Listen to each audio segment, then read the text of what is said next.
Hey, I'm Alex Radcliffe from Board Game Co., and this is To Back or Not to Back. We're going to be going over a whole bunch of crowdfunding campaigns, links and timestamps to everything down below, and just a heads up, this is being filmed a few days in advance compared to what I normally do, just because I'm at PAX and this weekend and didn't have time to otherwise get this done in time. But with that, let's go ahead and start off the bat, starting off with Cult of the Now. Cult of the Now is where we take a look at a currently available game. This one over on GameNotes at the moment, it's currently on sale for $27. I don't know if it still will be by the time you watch this, but honestly it's probably worth it either way.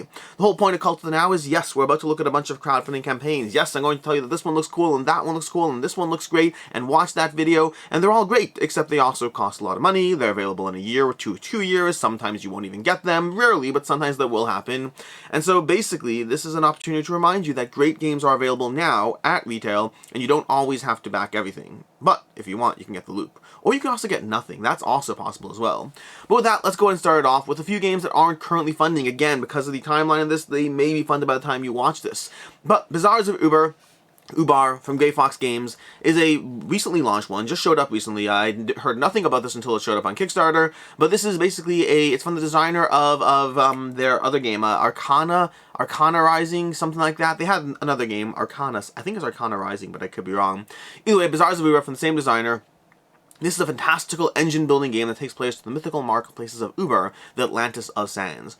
The general idea is going to be drafting tiles, trying to gather tiles, paying for them as necessary with the hourglass and whatnot, paying in time as you try to activate these in order to get what you need as you go to the different markets and sell different things to those markets based on the current market pricing. So you're trying to manage a few things from the action economy, the time economy, from the timing of what you do when you do it, all while trying to gather the right trade route tiles in order to be able to most efficiently maximize your engine in this game. Not currently funding. Currently it's going to be $45 for the pledge. This is going to be giving you access to a few deluxe extras or whatnot. This is not the retail edition of the game. Retail edition will be cheaper. This has a few extras in it, a few quality components upgrades. You can see those over here as you scroll through this page over here. You'll see anything marked with the exclusive tag over here is going to be an improved upgrade, whether it's double layer player board, whether it's, metal coins, wooden ships, things like that. Those are small upgrades for the game. That's Bazaars of Ubar. From there we have The Adventures of Tennesse James, the board game. This is the second time on Kickstarter, and it looks like it won't fund this time either. This definitely looks to be on the lighter side as far as games go, but good solid graphic design, and a game that looks like it would have a degree of mass market appeal to it, giving you some degree of gameplay, some degree of take that, a potential solo mode that would be worked upon, I believe. I believe they said something about a solo mode this one, but I think ultimately, I don't think it'll matter. I think this is the second time it's going to unfortunately cancel, and we'll see. I mean, again, I am surprised in this one. It's definitely a lighter game, but I'm surprised it doesn't have some degree of audience to it. It's just the solid art usually does enough to pull people in off the bat, and this one does have solid, very cartoony artwork, so it's definitely going to be a taste thing, but I think it is overall solid artwork. Moving on from there, we move to Ducks in Tow, the Bugs and Slugs expansion and reprint. This is another one that looks like it's heading for a cancellation. They had this recently on Kickstarter with the expansion. Ducks in Tow is already an established game. They had the Bugs and Slugs expansion over on Kickstarter. Unfortunately, it canceled, didn't get the buzz they needed. It looks like it's headed that way again, unfortunately. Ducks in Tow is a game of trying to gather your ducks and get all your ducks in a row, as you might imagine. You're trying to fit certain pattern cards by lining up certain types of ducks on your little board, depending on how you complete those cards. And the Bugs and Slugs expansion is going to give you these player powers you can collect effectively by gathering these various bug tokens as you move around the board. There's a few other small modules in there. I don't know how heavily it matters at the moment, unfortunately. I don't know what their next plans for this are. Yeah, it definitely needs to pull in some sort of audience, but it hasn't done so with these two expansions. Coming to you from First Fish Games. They have a bunch of games under the belt. Some look really solid. For some reason, these ones are just not... This is the second time this one is just not managing to capture people's attention. Moving on, we have Christmas, Hanukkah, and Secret Santa dice over on GameFound. I'm not entirely sure, speaking as the Jewish guy in the room, or not the only one, sorry, if that sounded bad, I'm going to leave this in. Hanukkah, speaking as a Jewish person, I'm not entirely sure what the Hanukkah part of this is. It just says Christmas, Hanukkah, and Secret Santa dice, but I didn't see anything Hanukkah styled in this. So I'm not entirely sure what that aspect is. But that aside, it's a bunch of dice. It's a bunch of dice with various designs, decorations, various Christmas designs and decorations on them. Again, I don't mind the Hanukkah part. I was waiting for like a menorah or a dreidel or something to show up and didn't see anything there. So maybe I'm missing it. But either way, that just naming convention aside, maybe it's just a good Hanukkah gift. Maybe that's the point. It's a Hanukkah gift. But either way, these Christmas, Hanukkah, and Secret Santa dice over on GameFound, in case you want to take a look at this is in the board game adjacent category. Not a game, just game stuff for, the holiday season and stocking stuffers and all of that.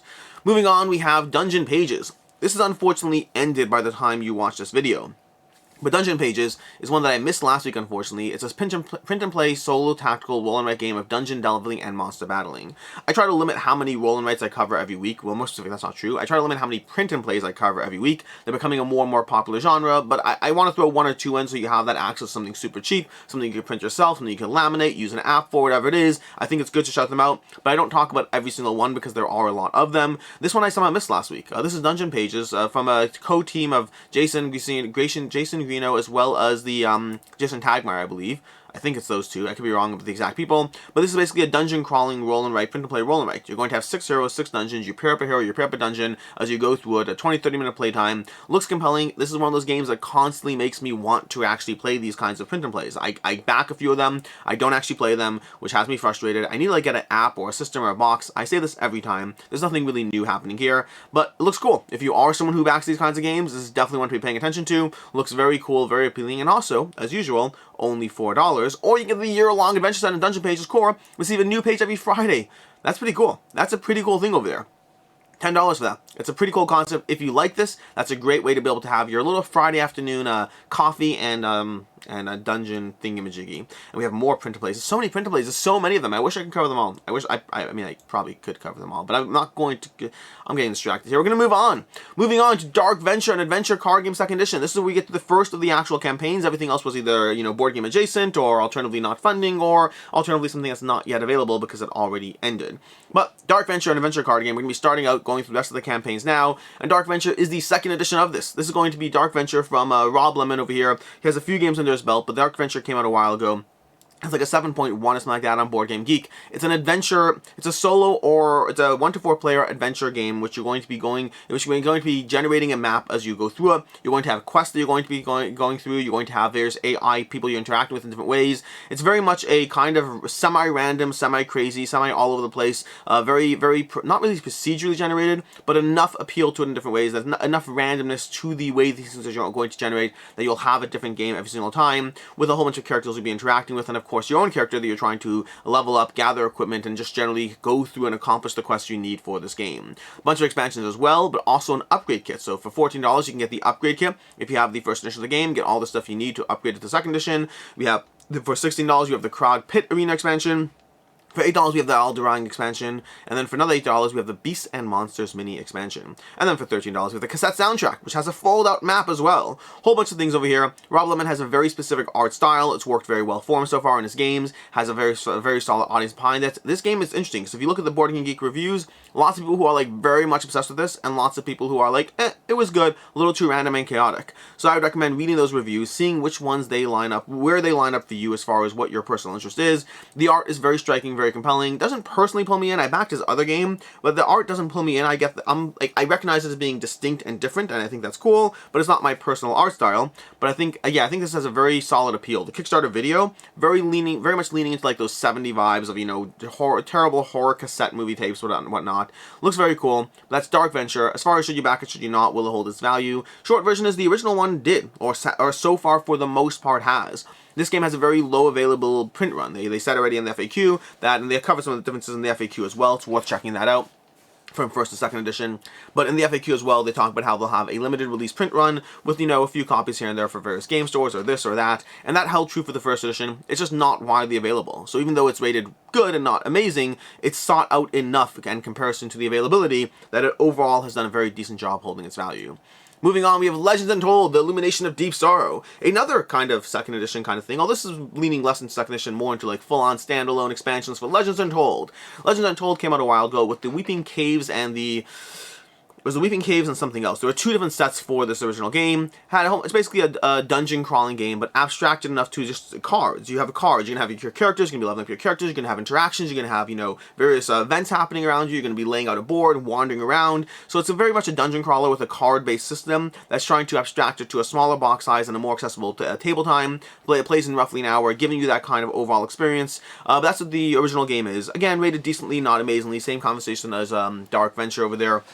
but did pretty decently, and now they're back with the new sets for this game, new content for the game, all cross-compatible, all mix and match and all of that. We have 811 backers, we have $81,000 raised so far, and we have a few pledge levels as far as the game goes. We have the £39 pledge level for the newcomer over here, which gives you the Weeping Caves core set, the Novice Booster set, as well as all applicable stretch goals. For £59, we have the quest over there. For £88, we have that for the new content, and for £166, we have all the content.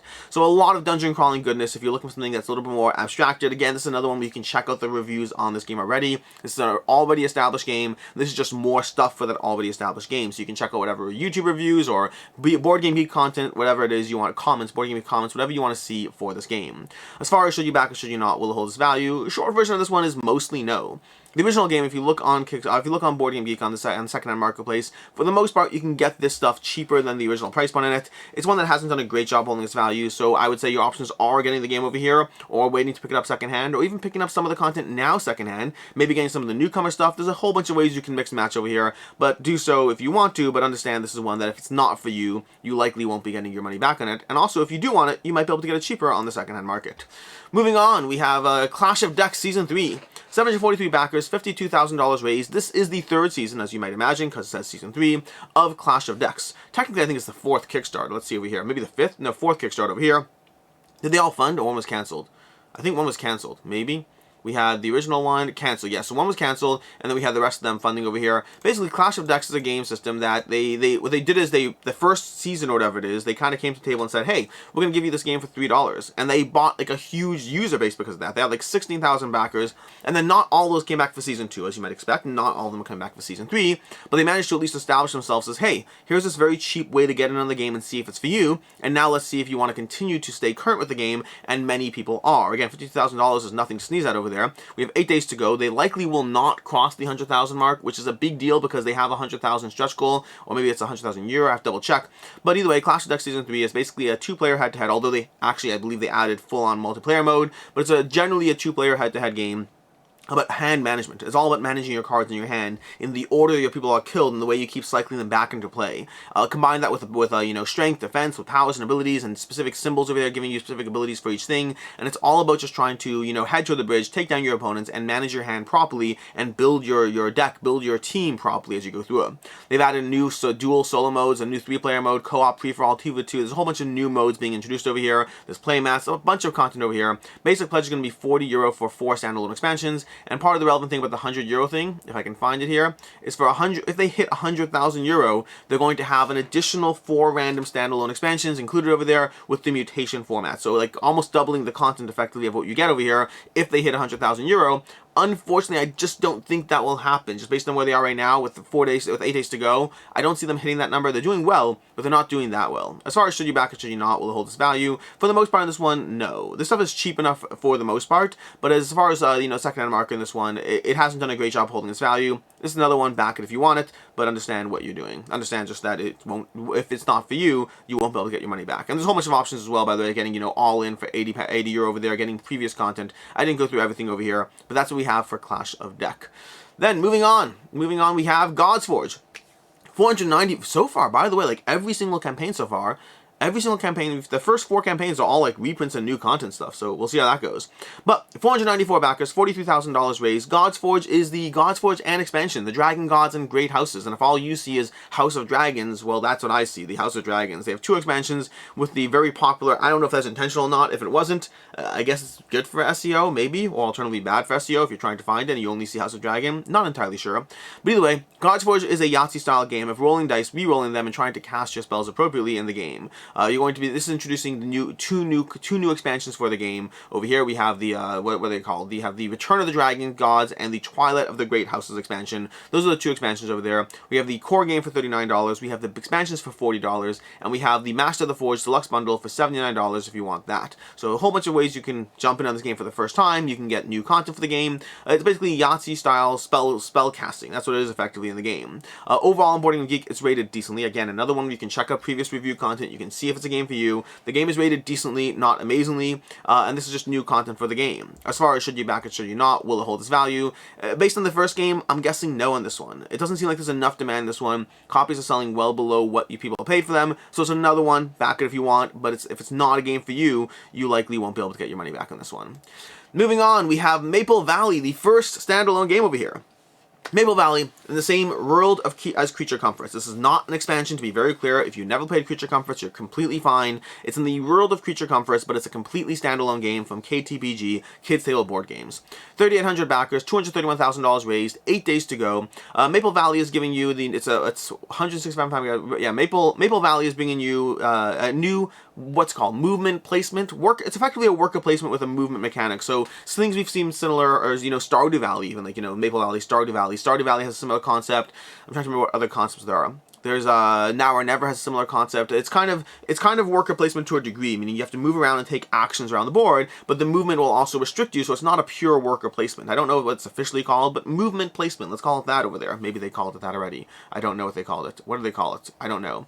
But movement placement in the game, in which you're going to be moving your meeples around the board. Across 5 rounds of play, you're going to be playing cards, which are going to determine which pathways you can use, and there's ways to use multiple pathways. You're going to be collecting things along the way, and taking the actions at the places you end up. You're trying to gather the various things you need across those 5 seasons. You're going to be gathering these patches as well. So a whole bunch of ways to score points in this one, but it's basically movement placement in the game. That's the core engine at play over here. Set in the world of Creature Comforts with deluxeified components as well. In general, on Kickstarter, you'll see we'll go through the retail versus non-retail and all that, and then just generally the charming, cutesy appeal of the KTBG game. I would say in general, if you're new to the KTBG line, in general, they are games that I would rate as being very solid family games or gateway games. This is likely not the target audience for you and your heavy hardcore group of gamers who are playing Blood Rage and finishing up with Twilight Imperium and then finishing it off with Maple Valley. That's not the target audience for this game. But they also are more than kids games. I do think they are generally doing much more than kids games. Their games, at least the more recent games in their line, are usually just very kid accessible, family accessible, but also gateway accessible at the same time. So they do hit a nice range. If you enjoy playing lighter games,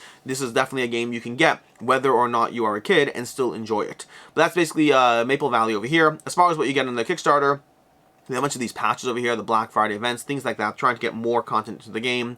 But the Kickstarter is going to give you deluxeified components. This is typical for KTBG. What they have is they have a retail version of the game, which I don't know if you can even get over here. Let's see, we have no retail version. So sometimes they give you a retail version to get on the Kickstarter. Usually I recommend you not to get it. Usually the retail version is better to get at retail. It'll be cheaper there.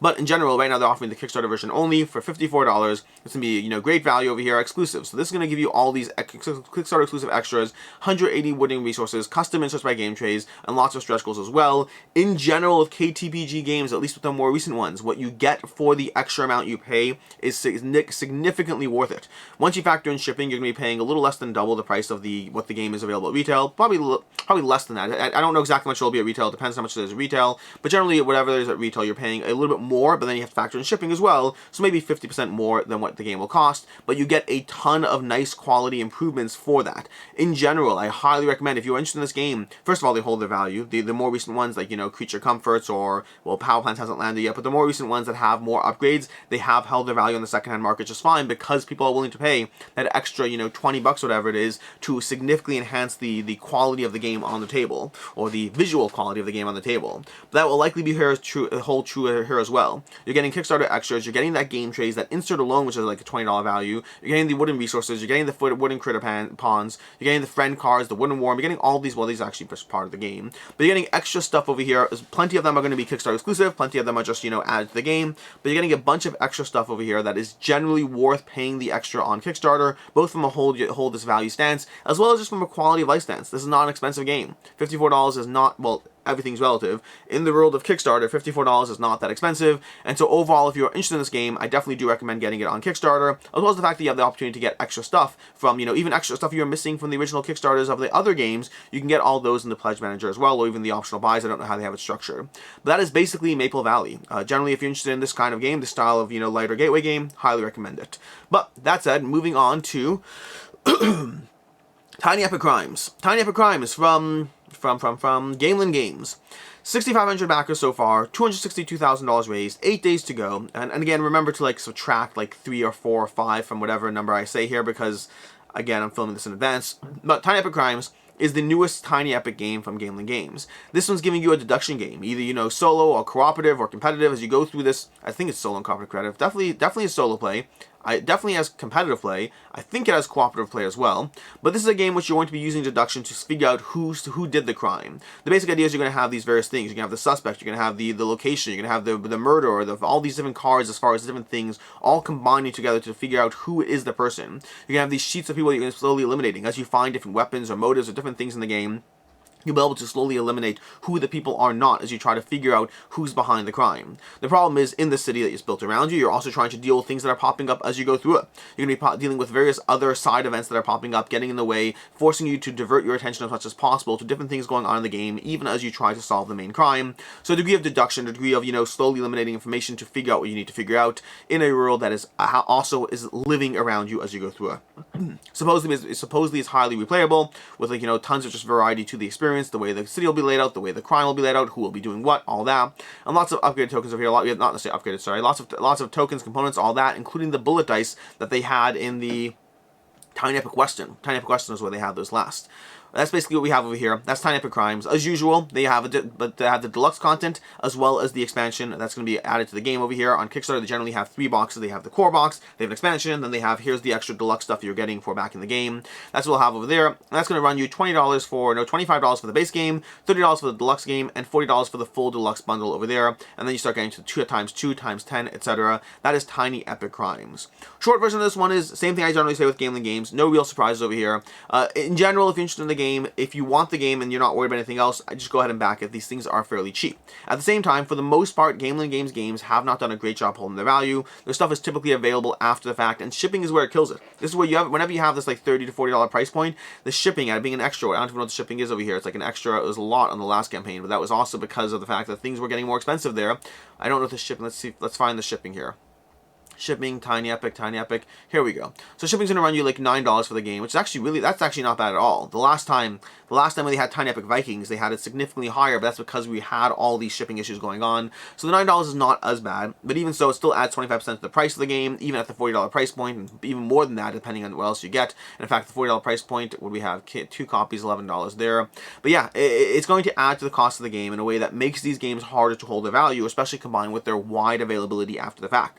Generally, the market tends to be flooded with Tiny Epic games. They are both a very popular company with a lot of backers, but it also means a lot of people who say, okay, great, I backed it, I played it, this one is or isn't for me. And that means these generally have a wide degree of secondhand market availability, especially for people who are looking for those, you know, stretch goal stuff. It has a wide degree of retail availability because they have just so many partners there. Again, the upside of being an established line is it means a lot of positive things working in their favor. The downside is it means the whole Kickstarter aspect for them in this case tends to make it a little harder to justify backing their stuff. So overall, it's one that you can back it. It's cheap enough, but it also will not hold its value. Then we have Runar. Runar for Ludus Magnus Studios. 961 backers, $142,000 raised so far, 9 days to go.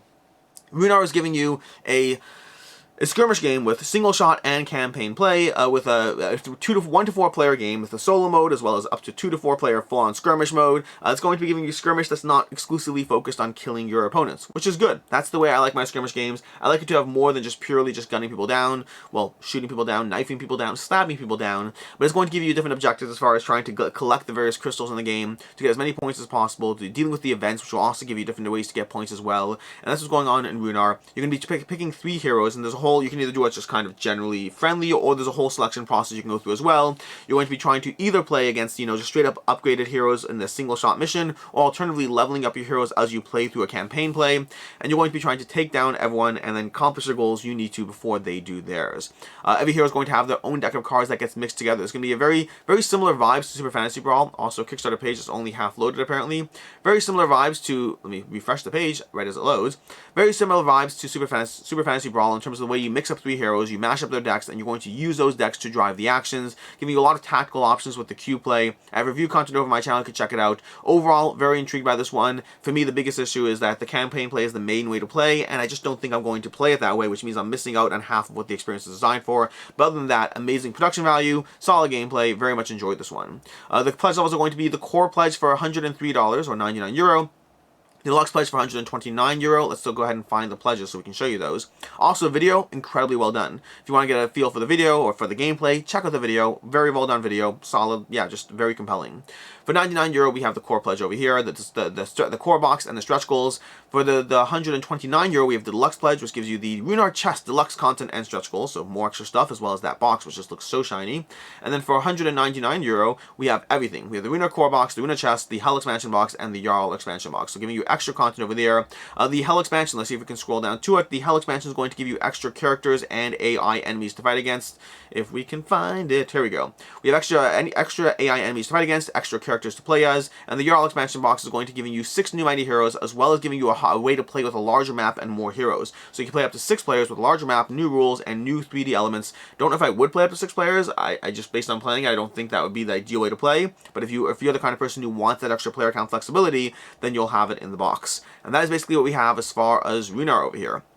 As far as should you back or should you not? First of all, general note, Ludus Magnus Studios, I like them as a company, they keep delivering, they have no issue. I recently got DEI, which I'm very excited for, but that said, they also can have a bunch of, they do have a bunch of games in their production queue on a regular basis, which means they generally have outstanding Kickstarters at any given point, and there's always the question nowadays of just what point is everything fine or not fine and all that. For the most part, I think things are fine. I think things are safe. But just understand that they have enough things in the queue and they have people who bring that up on a regular basis, so absolutely worth bringing it up that they have a bunch of outstanding projects. Take that into account as you back, as far as, just your confidence level and all that. I'm not worried until I see reason to worry. Right now, it's just they have stuff in the queue, and that is what it is.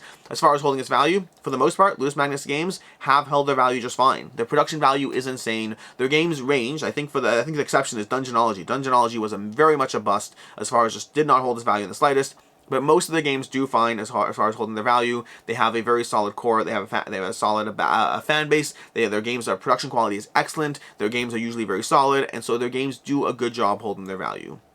Moving on to Fit to Print. Fit to Print from Flat Out Games. This is the 4th game in their series. They had Calico, then Cascadia, then Verdant, and now they have Fit to Print, giving you 4 different games, all with a degree of point scoring optimization in different ways.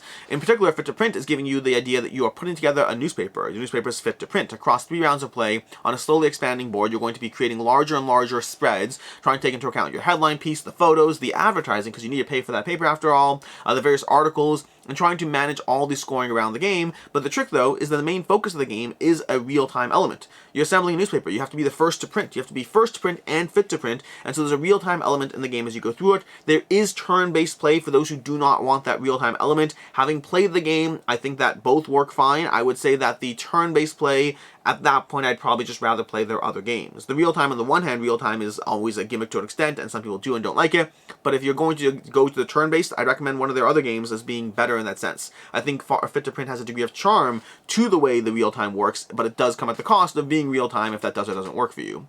As far as the game itself, as far as the game. The game's going to come with a bunch of extras over here, not extras. The game's going to come with a million tiles over here. It's going to come with, the finishing tokens, the centerpieces you're going to use, the breaking news cards. This is a module you can play with that's going to give you these different events that affect things every single day, because you play it across 3 days.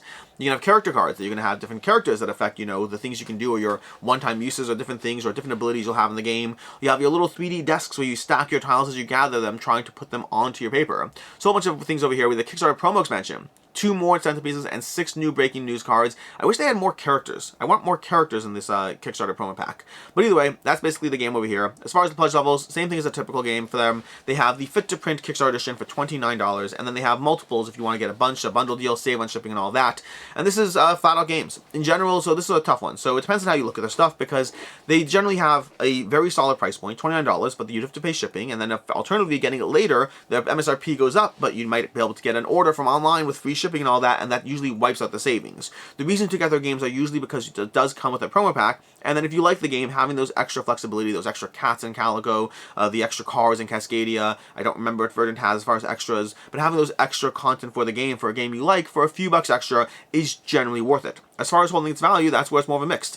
Calico and Cascadia, so far, those promo pack items have seemed to hold their value. Verdant, it's still early to tell, but Verdant seems to be their least popular game so far. Not not unpopular, but less popular than the other two, and that one on the secondhand market, not quite as much. So definitely a toss-up. I would say if you're interested in the game, I would just go ahead and back it. If you think you're the kind of person who is going to back this or get this anyway, I would just get it on Kickstarter. The difference in pricing is going to be minimal, but if you're on the fence as to whether to get it or not, then at that point I would just say, wait, hold off. When it shows up at retail, maybe you're tempted, maybe you're not. I would say if you're getting it either way, no matter what, I would just get it on Kickstarter. But if you're not sure if you're getting it, or if you don't mind having an excuse not to get it, hold off, get it at retail. There's not much FOMO here, there's not much you're missing out on, and by the time it shows up, maybe you'll just find that you don't care anymore, and you'll save yourself $29 plus shipping. Moving on to Henchmania, Spire's new edition and expansion. 1,100 backers, $52,000 raised. Henchmania is a reprint of the original Henchmania, and it's very much a take that game. I mentioned Dungeonology, and I'm getting very strong Dungeonology vibes over here.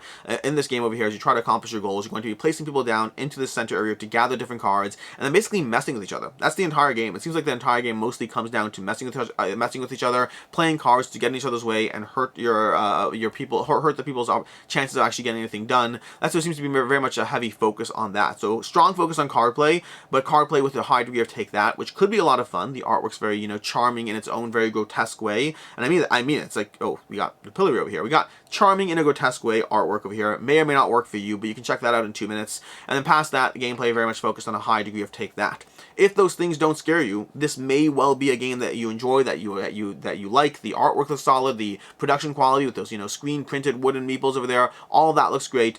The question is just whether those things have scared you off, the artwork or the take that nature of the gameplay. If you are interested in the game, the pledge levels are going to be €35 for the base pledge, and then going up to 54 for the all-in pledge, getting all the expansions, all the extra content for the game. So not that expensive. That's the good news over here. It's just a question of whether this is a game that works for you or not. As far as will it hold its value, will it's not, hard to say on this one. This is very much a deluxified version or deluxified reprint of the original game. Original game definitely not as far as holding its value. This one with more of a deluxified reprint and all that stuff could help it. 1,100 backers means it is doing well. I would still be skeptical that once you factor in shipping and all that, I'd still be skeptical that you get your money back if this is a game that's not for you. Moving on, we have Glory and Empire's first victories, Wellington versus Napoleon. This is one that I'll have very little informative stuff to cover because this is a lock and load game, and in general their games are very much not my go-to genre, but I still cover the games when they're on Kickstarter or GameFound. 392 backers, $43,000 raised, 13 days left to go. This is going to be a $100 game. Okay, this is funded in 3 hours. First victories, Wellington versus Napoleon. This is very much a chit-based system, very heavy war game element, which again, not my genre at all. But I know people do care about this. Like, look at this stuff is like, I should play a war game at some point. I should. The degree of nuance going on in war games, there's a lot that could... People like this stuff. I just never got into it. I never got into it. So the idea of just giant maps full of pieces with a ton of information on them just hasn't really compelled me. But then again, Zombicide didn't compel me until I actually played it, so who knows. Either way, this is a lock and load game, but it's a lock and load game with a $100 price point. Factor that in. This is not a cheap game. This might be very cool. I don't know anything about it, but it's a $100 price point over on GameFound, and that's Glory and Empire's first victories, Wellington versus Napoleon. Is that what it was? Wellington versus Napoleon. Moving on, we have GATEFALL, Standard Edition and Deluxe Edition reprint. 13 days to go, 310 backers, $18,000 raised. This is GATEFALL from Jack Dyer. I want to say Jack Dyer. GATEFALL has had a few Kickstarters so far. The recent one that unfortunately did cancel, the Boglins one, they canceled that one unfortunately, trying to redetermine interest in it. But they're coming back to Kickstarter with a reprint of the Deluxe Edition, as well as a cheaper access point with standees and a smaller board for those who want to play the GATEFALL style gameplay, but don't want to have to pay the extra price point for the, extra miniatures and bling and all that. We're going to have a $29 price point for the Standard Edition of the game, which is smaller. Factor this in. This is the Standard Edition versus the Deluxe Edition. Some components are the same size. The board itself is very much smaller. And then we have $59, double the price point for the Deluxe Edition with all the miniatures. GATEFALL is a tactical skirmish game, which you're going to be drawing a hand of cards. The hand of cards will determine how much you can actually do this turn, but as you go through the game, as you attack others, you're going to be leveling up, you're going to be rolling dice to attack others, dealing with all that, the skirmish aspect, but you're going to be spending coins to better your deck, to make your deck more powerful, to upgrade your fighter, and so you might be able to have different cards in your deck. Now you can do 2 things, now you can do 3 things. You're trying to build up your action economy in a semi-deck building based system. Very compelling aspect as far as the general gameplay structure provides, as well as, like I mentioned already, leveling up your heroes, going through that aspect. So overall, destroying cards from the weak deck, lots of just building up your skirmish kind of setup and system as you go to head-to-head against other players. The game comes with its own characters initially. There's lots of expandability to the system. I know they have plans to, let's see over here, it's the show somewhere. They have plans to basically unlock, they have experimental cards that'll be going in the decks as well. They have a solo mode that is going to be, they're coming to you in some way in this game. And then they have a whole bunch of, we have extra characters, Celine and Piggy. And then we have additional future content. We have monsters, we have boglins, we have Cobra mode, is that what it says? Cobra mode. We have 80 zombies, we have bounty hunters, we have Wild West, we have Kung Fu, Deep Space Fleet, Lost in the Northwoods. We have GATEFALL, Piggy and Celine expansion, a whole bunch of content for this game as far as extra stuff that will be coming to the GATEFALL universe. As far as should you back or should you not, will it hold its value? The standard edition is hard to say. That's new, so it's really hard to say on that one. $29 makes it very cheap. Will it hold its value? I don't know the retail availability when it will be, and it's a cheap enough price point, I'm just not sure. Deluxe edition has been mixed. There definitely are copies that have sold for what people have paid for it. Some have sold for what less than people paid for it, so more of a mix. I'd expect to lose a little something on the Deluxe edition. The GATEFALL is a popular enough game with a lot of people who really like it, and people who just are okay with it. It's like many games in general, mixed reviews across the board. It has done fairly decently and has had several successful Kickstarters under their belt. Moving on, we have Shake That City from AEG. 733 backers, $19,000 raised, 15 days to go. We have a lot of cheap games today. A lot of, not a bad thing. We just have a lot of games in the $30 to $40 price point, and that just makes it hard for them to do well in Kickstarter. Once you factor in the extra shipping in there compared to buying a game at retail, it just makes it very hard for these games to shine and really pull in attention. Fit to Print's doing amazing because Fit to Print, they've established themselves as a Kickstarter company around a $29 price point and have built up an audience there. But a lot of these other companies are going to struggle with that price point as far as how well it does on crowdfunding. Crowdfunding in general does do well with stuff like wallet games that are super cheap to deal with, as well as more expensive campaigns that have $100 and $500 all-ins and all those things. The middle range does tend to see a hard crunch, especially when you can expect to see that game at retail. With that little divergent discussion, Shake That City from AEG. This is a game very similar styling to a flat-out game style game, meaning it's a small box, it's a $29 price point. It's going to be all about point optimization as you combine tiles in different ways. You're going to have this little shaker, which is a very fun gizmo. Shaker is a ton of fun to play with. You're going to shake up these cubes, you're going to slot it, you're going to drop the cubes on the table. You're going to be left this little pattern over here, and that pattern determines how the players can gather various tiles of different building types to put them onto your player board. It's going to come with reversible sides, so there is some degree of variability, but it's all about the point optimization as far as how you're going to combine buildings in different ways to most optimally score points in this game. That's the general idea of it. There's a Kickstarter expansion over here with the Wild Knights, which gives you a bunch of wild cubes that will go into the shaker, as well as I think a different shaker as well. So you have another shaker that you can have with a different look to it. But that's basically what we have over here. We have a few other social stretch goals. We have tile trays unlocked, different things over here on the page that you can unlock with as you go through it. But the general idea of it is, going ahead, and here's the Wild Knights expansion. General idea is what else we have. We have Thicker Box, we have Funded, we have How to Play. That is what we have over here. But yeah, general idea of the game. I have review coverage of it. I enjoyed it. I do want more variability from the experience. That's a different conversation though. But it's a solid game, $29 price point, and you're going to be getting that Wild Knights expansion for free. But at the end of the day, you're also paying for shipping, which is the downside here. So it's going to come down to what the retail price point on it is, which is the same conversation. If you just want, similar conversation to the flat out games conversation actually, which is if you just want the game, you're not worried about it. Honestly, it's cheap enough. It's not that big a deal. But if you're on the fence, you can get the game later. You'll be able to get the game later for a cheaper price point. And the Wild Knights expansion, that's going to be the tough part as far as how easy it is to get your hands on that. That's going to be the giant question mark you have to deal with. But that is effectively Shake That City. As far as will it hold its value, I'm skeptical it will. We're seeing 753 backers over here, which is solid, but for AEG, that's not a huge number. So I don't think there's a ton of demand for this one, but it also might come down to the price point plus shipping and the confidence that this will be available later because it is AEG. Moving on, we have Empire's End. Empire's End from Brotherwise Games. 1,024 backers, 15 days to go, $46,000 raised so far. Empire's End is coming to you from John D. Clare, and the art from the art. I'm forgetting the artist. I apologize. And the art, both people who have worked on Rolling Heights with AEG. So this is the artist and designer that did Rolling Heights with AEG. So nice follow from there. This is from Brotherwise Games, and Empire's End is a game that incorporates the no thanks element of trying not to take something. This has reverse bidding. Every single round, bad things are happening, and as the bad things happen, you're trying to figure out, okay, great, how much am I willing to bid to not have the bad thing happen to me?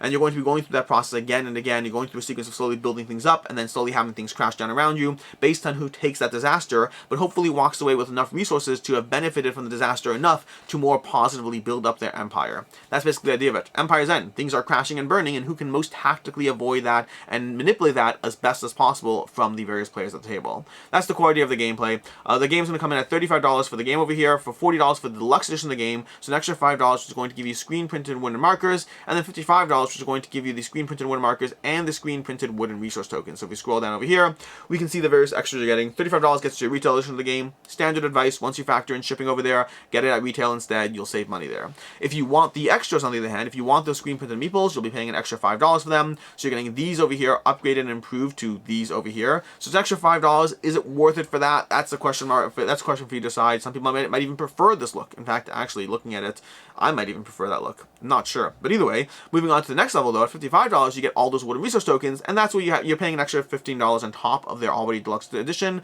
But that's where you'll walk away with 120 resource tokens that are higher quality, more fun to play with. So that's where the more interesting appeal will be. And I'm assuming we'll see that in the backer level. 116. Oh, interesting. Wow. So it seems a lot of people have that opinion. 116 people prefer the look or the price point plus look of these regular tokens, or they just didn't look at the pledge levels. That's also possible. 71 at the deluxe, and then 603 at the deluxe with wooden tokens. So yeah, we are seeing that breakdown over there. As far as should you back it, should you not, will it hold its value? Hard to say at this one. $55 plus shipping makes me skeptical that it will hold its value, especially when you're combining it with a wide retail availability of the game. The question is how sought after are those tokens, and how much do you care about them as well? I've played this game only once though, factored in. Hopefully I'll hopefully be playing it more. I may have coverage of the game. I've played the game and I like the game. I think it will do fairly decently as far as just general public reception and appeal, and that's where your wooden tokens are going to come into question. I would say if you back it, back it at the deluxe. Otherwise, wait for retail. And even at the deluxe though, I'd be prepared for the fact that you might lose $10-15 in this one. You may not. It's possible to get your money back, but you may lose $10-15. It's just the price point. You're almost, once you factor in shipping, you're almost doubling what the price will be at retail, and that just makes it a harder sell for a bunch of wooden tokens. Very possible, but slightly harder. Moving on, we have Pest. Pest from Arcona Games. 1,700 backers, $100,000 raised so far, 17 days to go. Pest is a game of also similar to the worker placement, movement placement genre, a little bit similar, not entirely. You're going to be moving your plague doctor across this map. You're going to be taking actions every single round in your little sideboard. The actions will define what you can do in the game as far as how you're going to heal people, how you're going to put those people to work, when you're going to build buildings, all these different things. There's going to be 6 different actions you're going to be taking, and how you place people at the intersection is going to define. Every time you place a person down, you're choosing an intersection of 2 actions, which gives you a fun little puzzle to play around. I have coverage of the game. I enjoyed the game. I also know that a lot of feedback that's been given from myself, from Arado, from other reviewers, I know a lot of that feedback has been taken into account, and they have made changes to it. So if you do watch my content, if you did watch my review of this, check out the updates as well. I know they're doing things like that. A common complaint was that the board was just too large. They're making those changes. They're taking into account feedback, so you can expect to see that in your game. But that's basically what we have as far as the core game concept. As far as the why back now, they're giving you a bunch of deluxe upgrades over here. So there's going to be a few versions over here. Let's scroll down. We have the Pest over here. We have just the one copy over here. The deluxe edition of the game is the only thing you can get over here, it looks like. Okay, so you don't have access to the non-deluxe, but the deluxe edition of the game is going to be coming with, all this Kickstarter exclusive stuff from the center city you can play with, the extra plague doctors turned into miniatures, the various building upgrades, all this stuff in the game. That's what we have as far as Pest. Let's see, anything else? We have the various buildings, the little meeples you'll have in the regular edition of the game, and that's what we have over here for $79 for the game. As far as should you back or should you not, will it hold its value? The biggest thing that makes it hard over here is the fact that shipping is coming in at $20 on the low end. So shipping is going to start at $20, which means by the time you're looking at this game, you're looking at $100 for the game, for it is a game that moving around a city with a few miniatures, a few upgrades. I think it's doing well. 1,700 backers means it is doing well, but I am skeptical that you'll get $100 back if you find that this is a game that's not for you. So I think if you want the game, by all means, get it. Alternatively, you can wait for the second-hand market, see how it does there. But I do think if you do back this one, I'm skeptical. Again, it's the nature of board games nowadays. Components getting more expensive. I feel like this entire video has been like, hey, it's cheaper to get it later, and a lot of those are. I think things are getting expensive, and that does mean that you have to make decisions around what you want to get or not. But I do think this is one that will not hold its value. I just think $100 for this game just won't, practically speaking, be something you get back if you find that it's not a game for you. Moving on to the Cursed Throne. And this is actually a bit of I'm surprised at this one. This is not the Cursed Throne. This is Night Parade, the Cursed Throne expansion, which I just think is... I think it's going to take people a second to actually figure out what's going on over here. This is an expansion to the game, The Night Parade. Worth understanding that. That title should have been different. But we have from Louis Brew over here. They actually just recently got Keep the Heroes out from him. I need to play that. But this is the Night Parade, a game which you're going to be taking on asymmetric factions as you try to build up your different things over here. I can't remember what they're called. Be building up your different things over here. First person to get there is done. But each person has their own asymmetric faction. Each faction has their own asymmetric abilities as far as how they play over here. Giving you a fun puzzle. It's a 7.4 in board game Game Geek, which is definitely a decent, I think maybe a 7.6, 7 point something on Board Game Geek. Definitely decently rated. Art looks great. His games generally look very solid, and this one definitely has me interested at the very least. Again, Keep the Heroes Out pulled me in with his adorable looking gameplay. No idea if it'll be good or not. Hopefully, maybe I'll back this and then play Keep the Heroes Out and see if that, not that it's the same game, but that could be a factor.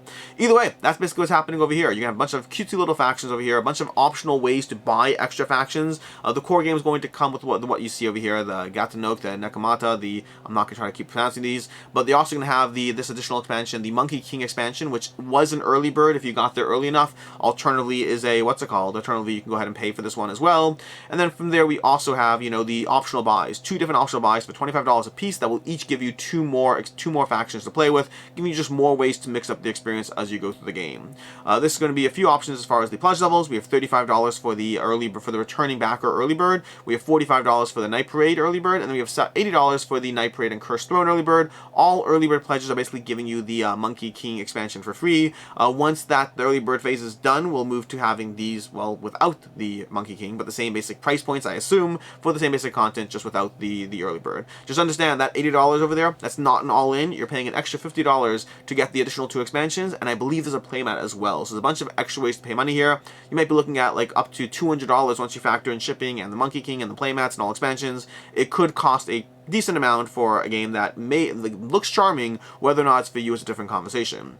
As far as should you back it, should you not, this is actually one where for the first time today I get to say, for the most part, yes. If you look at the Night Parade of the 100 Yokai, if you look at the copies on the secondhand market, for the most part it's held its value just fine. You might lose a little bit, but it's mostly holding its value, which is almost surprising for a game that's this end of the lightness spectrum and this cutesy, but also this expensive. But people want this game. For the most part, this is a game that's not readily available, especially getting all your hands on everything. It's a game that on the secondhand market has done a decent job of holding its value. So if you're interested in this one, you can check it out if it's for you. You might lose something. I'm not saying you won't lose anything. I'm just saying that for the price point, this is one where you'll walk away with most of your pledge back, at least as far as the secondhand market goes. From there we have SAS Rogue Regiment. 678 backers, 20 days to go, $52,000. SAS Rogue Regiment is giving you a stealth-based World War II game. Is it World War II? World War II action game for 1 to 4 players. It has solo mode, it has co-op mode, it has, I think it's solo, I think it's by default is co-op, but it has a solo mode as well. You're going to be going through these different maps, different encounters, as you try to figure out how to deal with the missions in question and how to stay silent and stealthy long enough, because, like V Commandos before, the game relies on the idea that if you are stealthy, you'll be able to accomplish what you need. If you are not stealthy, then the enemy forces are too strong and will take you out. And like in V Commandos, there's that balance line of a certain point you may have to choose to not be stealthy just to get what you need done, but if you choose that point too early, you will die, versus if you choose that point late enough, you might be able to get out still while slowly holding off your enemies. So it's all about the timing of the game. Unlike V Commandos, this game relies very heavily. Both games are very clearly inspired by Commandos, or V Commandos is now called V Sabotage, they've rebranded. Both games, V Sabotage, V Commandos, as well as SAS Rogue Regiment, are very clearly inspired by the Commandos PC game. I believe in this case, I don't think they even try to hide it. They say it's very clearly inspired by it. Unlike V Commandos, this one, unlike V Sabotage, I'm never going to get this right. Unlike V Sabotage, this one focuses a little bit less on the pure luck of being discovered and a lot more on the actual routes, and a lot more on the patrol routes. It's about that aspect of trying to take into account the patrol routes of the enemies that may or may not get you discovered, which makes it much more reminiscent of the actual Commandos video game if you played that, and I certainly have. It's also why I'm incredibly compelled by it, because I love V Commandos, V Sabotage, because of how much it makes me feel like playing that game, and this one makes me feel like it might even more strongly make me feel like playing that game. Take into account the patrol routes, hiding where you need to hide, coming up behind someone and, well, cutting their throat. I feel bad saying that on YouTube every time. I just feel like the more violent I say things on YouTube, I'm like, the algorithm's going to punish me. And then that's basically the gameplay we have over here. We have 2 pledge levels. We have £45 for the base pledge, and we have £65 for the those who dare expansion mixed in as well as the Kickstarter ATP watch timer. That's what we have over here. £65 plus, of course, shipping to get your hands on this game. As far as should you back it, should you not, will hold its value. Harder to say on this one. The art looks great. The gameplay seems to be well vetted by people who have played it. I think those things combined will make this a game that does fine. But it is a guess. I'm just comparing it to V Sabotage. I did it this time. I'm comparing it to V Sabotage, which was also a game that when it first came out was like, okay, fairly expensive on Kickstarter, comparatively speaking, but then did a totally fine job holding its value as people saw the amazing gameplay and sought it out. I think we'll probably see that with SAS Rogue Regiment here as well, so it's definitely a stronger question mark, but I think it's a safe back. Take that with a grain of salt. From there, and that's partially, by the way, I forgot to mention, partially because the They Who Dare expansion is Kickstarter exclusive, which means there is exclusive content, because the questions you always have are basically what's going to be available later. Is it going to be cheaper to get the same thing? That's question one. And question two is the stuff you're getting actually exclusive in any way? Because, sorry, there's two questions. Is the stuff exclusive, and how well will the game be received? Those are often the two biggest questions you have. Because if you just have a price point that's cheaper, at the end of the day, it doesn't matter how popular the game is. If it was $80 in Kickstarter and you can get the same thing $60 at retail, it doesn't matter how good the game is. It won't hold its value if you can get it for $60 at retail. But if it had exclusive content and the game was not popular, then again, it doesn't matter. No one cares enough. When the game has exclusive content or price points and the game is popular, that's usually the sweet spot of where things will hold its value. This has the exclusive content. Now the question is, will it be popular and sought after? And I'm making a guess that it will be. Moving on, Mycelium, a Mushling game. 1,600 backers. This is the second last campaign of the day. We have 1,600 backers, $93,000, but $93,000 pledged over here, doing tremendously well. I don't know where their followers are from. I don't know what they did. I would not have, especially with the numbers we're seeing today across various campaigns, I would not expect to see these numbers on this game over here. But Mycelium Mushroom game, the pledge is going to be at $50 for the game, $60 for the deluxe edition of the game, and that's going to be this game where you're trying to collect various resources and trying to plan around the game. You're going to have these mushrooms, these myceliums, whatever it is, and you're trying to gather them, use their cards to programmatically kind of figure out where you need to go, how you're going to return, laying down different routes, using the card play to interact and mess with others and get rid of them in different ways. You're going to have the sequence where you try to plan and predict around what's going to happen in the forest as you try to collect 10 different, I don't remember what they're called, 10 different things. You're going to be trying to collect 10 different things, nutrients maybe, no, not nutrients, something. You're going to be collecting different things as you try to plan around the pathways and how you're going to get back, where you're going to pull back your mycelings or your mushrooms from in order to get back. So it's a degree of take that, a degree of card play and hand management, a degree of almost programming and planning around it. Overall, looks very charming. I'm just surprised that, I mean, at $50, the price point's good but not great. I'm very intrigued. I'm intrigued by where their people came from, whoever, this is, what's the company name? Yadco Games. Good job. It's just that I'll just go with that. Good job. 1,600 backers on this is very impressive right now. Crowdfunding is seeing a lot of, right now in today's video, we're seeing a lot of distributed small backs here, small backs there. As far as should you back it, should you not, will it hold its value? I don't know. I don't know at all in this one. This is the kind of game that has that charm overall, that if it's hard to get your hands in it, that definitely will help. So I'm going to put a giant question mark on this one. I'm not comfortable saying it will hold its value. I'm not comfortable saying it won't hold its value. Some of these games, with like, if you have the charm, if you have the lack of availability, if you don't have a retail option, there will be people who hunt this down if it's a good game. But also, it could be that it'll be a $35 game at Miniature Market by the time we're done for the same exact thing. So I'm going to put a giant question mark in this one and leave this one alone. Moving on to, lastly, we have Cube Monster. Cube Monster be the first champion to reach the top of Mount Cubia, where you have the Cube Monster who's trying to eat all your cubes. I highly recommend watching the video for this game. Highly, highly, highly. From all the videos that you watch today, well, actually, there's a bunch of good videos, but from all the videos you watch today, I highly recommend watching the video for Cube Monster. That is going to pretty much determine whether you are or are not interested in this game. It does a tremendous job of illustrating the gameplay, of giving you a high-level overview. Highly, highly recommend watching the video of this. We have 515 backers. We have $45,000 pledged over here, and this is going to be coming in at a few pledge levels for the game. We'll get to the game in a second. We have $60 for the champion pledge. We have $99 for the monstrous pledge and $200 for the all the climber pledge. Just for the record, those other two pledge levels are going to be quality of the components. So $60 for the game, and then up to $140 extra for the quality of the components.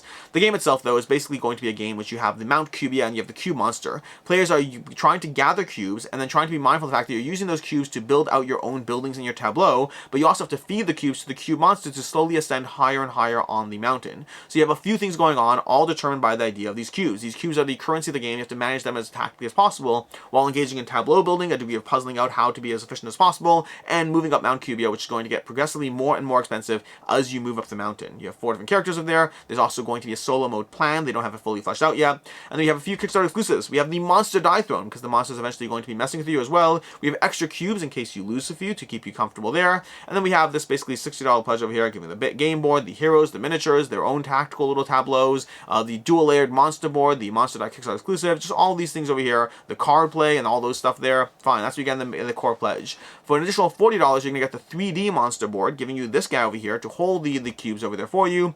And then for an additional $100 on top of that, you get the full-on 3D cube mountain. Again, watch the video. I'm not saying this isn't tempting. I'm saying this is absolutely tempting, but $200 for this game without having played it, that's a question mark that people are going to have to deal with and figure out for themselves. Or, of course, you can spend $925 and become a cube vestor instead. That's also an option on the table. But that's Cube Monster. There's gameplay videos you can check out. There's a review coverage. You can check out Hunger Gamer. You can check out Quacklope. Check out a bunch of different channels that covered the game. Overall, looks very compelling, looks very charming, getting lots of solid buzz around what the game is. And again, watch that video. The main issue in the way is going to be that $60 price point for this game, and I think that's part of what's holding people back to a degree. Because the game looks charming, but it also looks like it's before you get into the Kickstarter, before you get into the deluxe components and all that stuff, it looks charming, it looks great, but it also looks like the kind of thing that would be cheaper than $60, and I think that's part of what's making it struggle, despite everything else positive I'm saying around it. And speaking of which, should you back it, will it hold its value, will it not? Kind of the same conversation as Mycelium over here. It's one that falls in the category of, I think from what we can see, I think the gameplay is charming. I think it is a game that does have some degree of compellingness to it, and I think especially if you have deluxe components, it's going to fall into one of those categories of being an expensive game that a few people seek out, and it's hard to get your hands on, and it may have a decent price point or not, because it just depends on how well the game does and how widely available any future content around the game is. So ending on another question mark, which brings us to the picks of the day.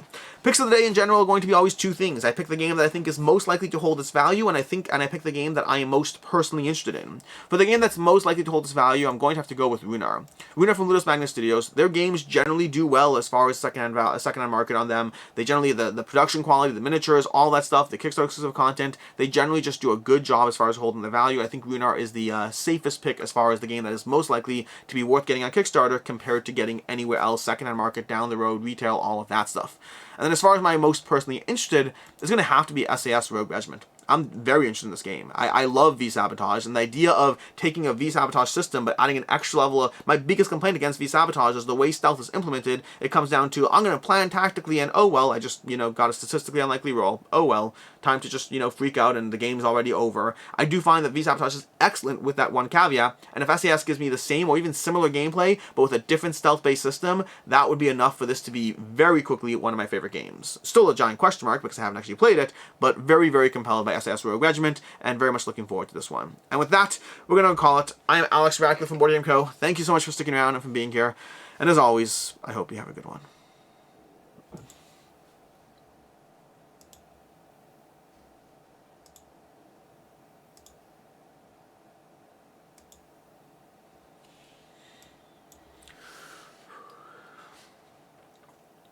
I had these good friends.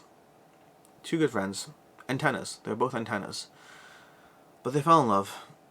Slowly but surely. They got married. The ceremony wasn't that great, but the reception was excellent.